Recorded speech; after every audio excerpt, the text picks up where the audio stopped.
LAN party gamers. Welcome to part 2 of the garage rebuild for the LAN center. We're still going strong. A couple updates that happened between 1 and 2 is we started to plug in all of the ports that we've already ran on this wall into the switch that we mounted up here. So as you can see, 24 is lit up. That's the incoming line from the server room. And then we're labeling each seat as they go so that they're plugged into their corresponding ports. So if somebody has an issue, we should be able to look right up here and see if it's a connectivity issue with the switch. So that'll help alleviate a lot of problems that we had in the past, not knowing where a cable starts and where it ends up. We want to not have the wires on the wall. I think I mentioned that before. So what we're going to do is we're going to use these tubes here. This was metal tubing that was used from a carport that we had that broke because of high winds and storms, but we kept the frame, at least the parts that we could. And my plan is to mount these on the wall here, but the issue is because it's not standard size for conduit. There's no real adapter to go from this odd size. This isn't even a standard size for PVC fittings. It's like 33 millimeters, something like that. Anyway, to go top down for the power, and then from there we go side to side to each box for power, and then each one of the network cable boxes as well will be going straight down and into the top of here, just like that, and that'll protect it from getting hurt. So the key will be trying to figure out how to fit it into this box here. So what I'm going to be doing is I modeled something on Tinkercad, and we're going to check out and see how the print's going to go from that really wide tube down into those little grommet holes, so that they go from looking like this with just an exposed cable sideways box to looking a little bit more like this. We have the 3D printed part here connecting the junction box to the pipe, and then all the way up at the top where it can no longer get harmed, we've got another 3D printed part that hugs the pipe to the wall. So that is working out really well. We're going to print a whole bunch more of these. We're going to print about 8 of these adapters that I made. 3 for the network side, and then a few more for the power side. We're going to have one coming down and then connecting box to box to box. So that's what we're going to work on tonight. Stay tuned.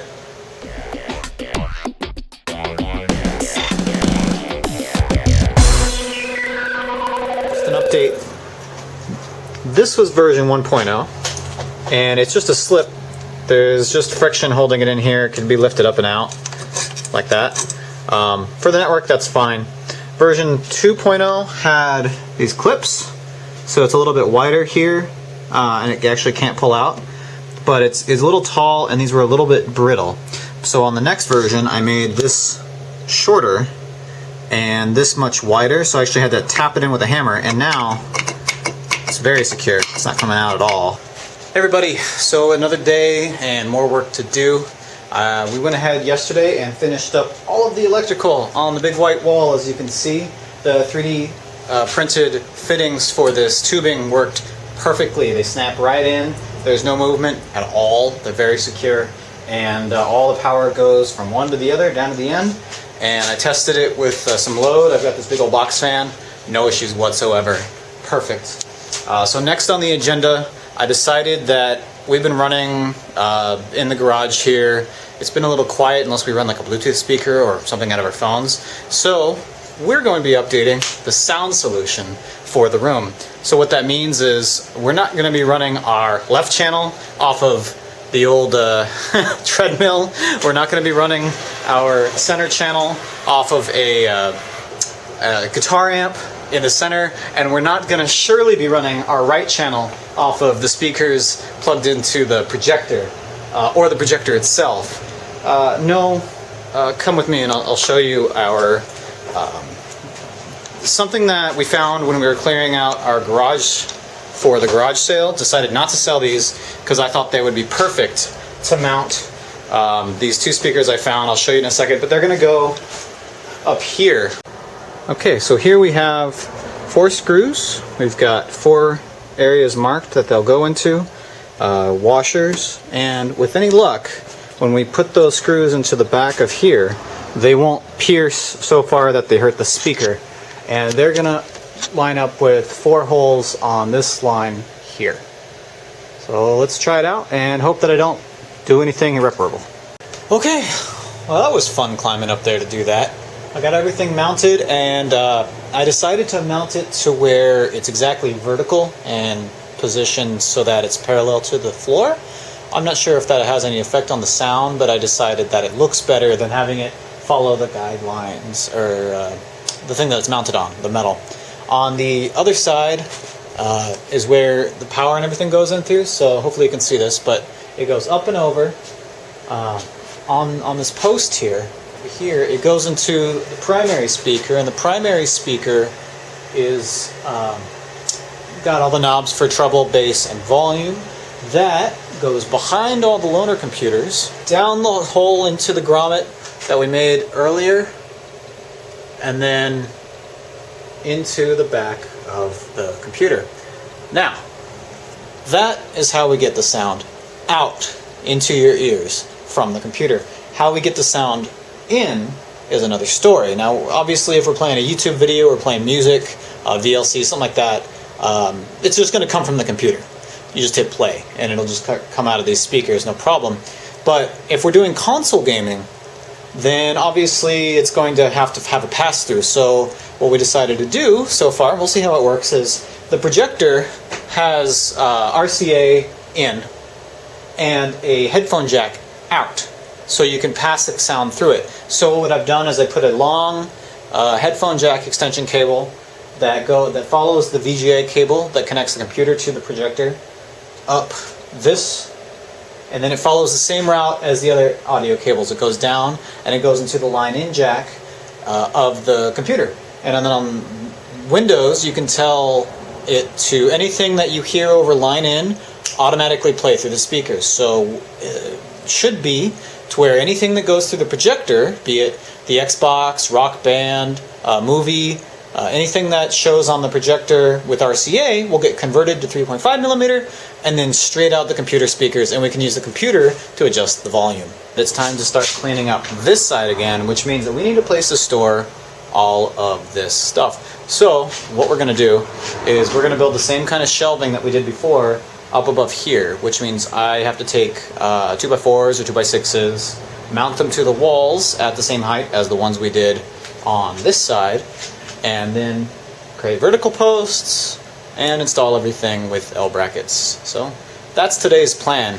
The only difference is I'm going to have to do a few more notching things in the wood because of these 4 pipes that come down for the network and power. So we're going to have to work around those. It won't be too bad, but here we go.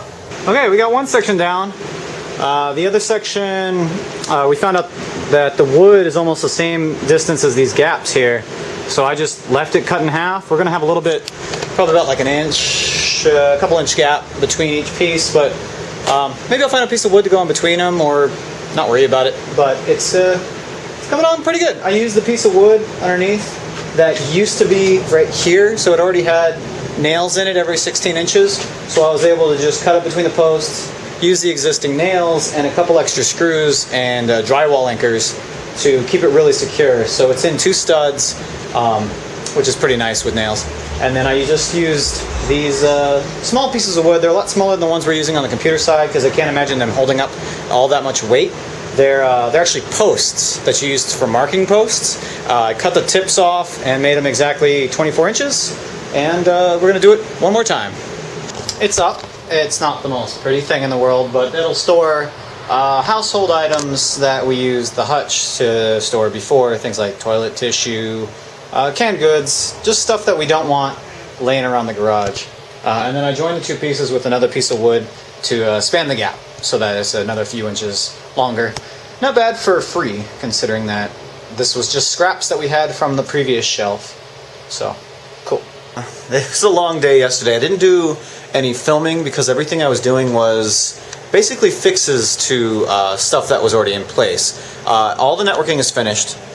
for pretty much all the infrastructure is this line here that goes over and behind the phone server and whatnot. We went ahead and ran a conduit cable to run 7 network cable lines, one for the big printer that we use for my work that's not gaming related, and then the other 6 for this network pill. And this network pill was generously, the whole box, 2 boxes of these were donated. It comes with about 75 feet of cable, braided, and 6 female network jacks. And on the other end are, if we trace it, it goes up this conduit that I ran, over, and then goes into the back of, you guessed it, the switch. So that it basically extends 6 of the ports that, that are from back here all the way around the room, and ends up perfectly right where we need it to be. Actually, the length couldn't have been better, because I didn't want a whole bunch of extra coiled line down here to have to mess with. So it ends up right here. 4 of them are going to be used for the 4 people that will sit here as overflow seating with 16-inch seminar tables. We'll put 2 of those up during bigger LANs, and they'll be able to house 4 people and their equipment. Then 2 of them, because it's 6 total, there's a Cat 5 and a Cat 6 line running through, along with the Romex house wiring for power, through this rubber floor keeper, and they end up over here. Now on this side we've got the 2 network cables on the left and the power cable on the right. The power cable goes into this junction box, which has 4 plugs on it, and the network cables, one of them goes into the desk, into a 8-port gigabit switch. The Cat 5 line, though, because it's only Cat 5, is going to go through the couch and into what will become the console cubby. That's what this wood is here. This is going to house the Xbox, PlayStation, tapes if we want to watch. If you want to watch old school movies or what have you, we can put in tapes. Anything that used to be in this thing is now going to be in front of the couch, and people can use it to put their drinks on. People should still be able to recline, assuming there's enough room. We'll might have to move the desk a little bit, but we're going to make this thing reclinable, I should say. It already reclines, obviously.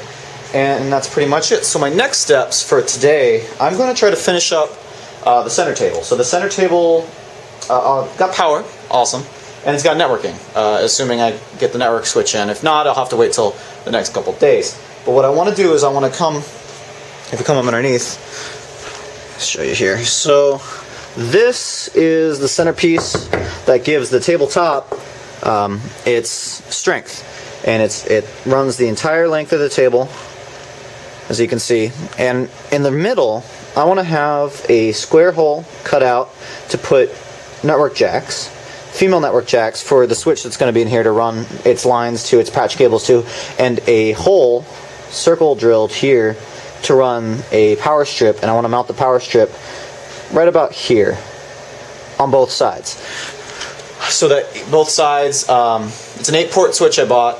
One of the ports obviously is going to be incoming, so I'm going to have 7 available ports. I'm going to have three ports on this side and 4 ports on the other, just in case I want to plug in a laptop or something for servicing the LAN stuff or servers alongside my gaming rig. So I'll have an extra port there.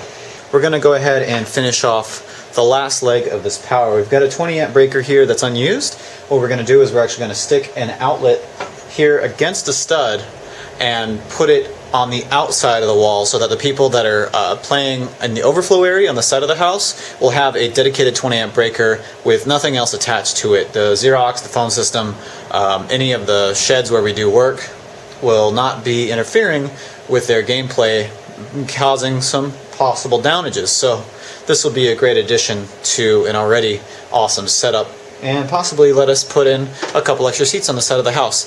We'll find out as the day comes. So today what we're going to do is, we've got this panel off here, and I've got a stud visible right here. We're going to plop this to the side and drill a hole all the way through that matches this cutout, and then we're going to put an outlet there and an outlet cover, and that'll be that.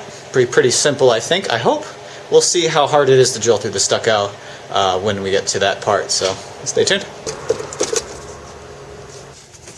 Okay, got the plate on, got the waterproofing around it, and looks pretty good. So we're going to give it a shot. I already flipped the breaker. Let's see what happens here. I've got a router plugged into it.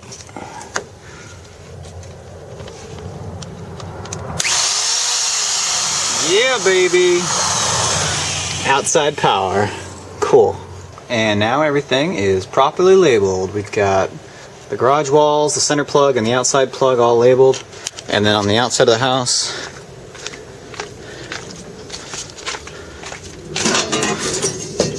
sub panel 2. Got the wood panel back on, and time to put the motherboards back up. So the way that the power for outside works now is we've got the outside breaker here with the 20 amp plug that we just showed you, that we just installed, as well as this line. Now this line here, this orange one, goes all the way outside the house and actually plugs into our shed. And it used to only plug into our shed. We had to unplug our shed to get power to the side of the house for the attendees there. So what we did, we had a cable that was far too long. It would wind up underneath stuff, whatever. So we found two cables that, when connected, are exactly the right length. So I used this old junction box here. This was for a pool timer, and now I can plug two tables in, or two power strips right here. Dedicated 20 amp breaker for these 6 people on the side of the house, and I don't have to do anything with power. Everything is got one goal in mind: to make setup and tear down for Lanathons that much easier. We could have them that much more often. We could charge less eventually, and just have a better time just playing games and not having to worry about tear down and setup more than just tables. The power is going to be pre-ran, so that's awesome.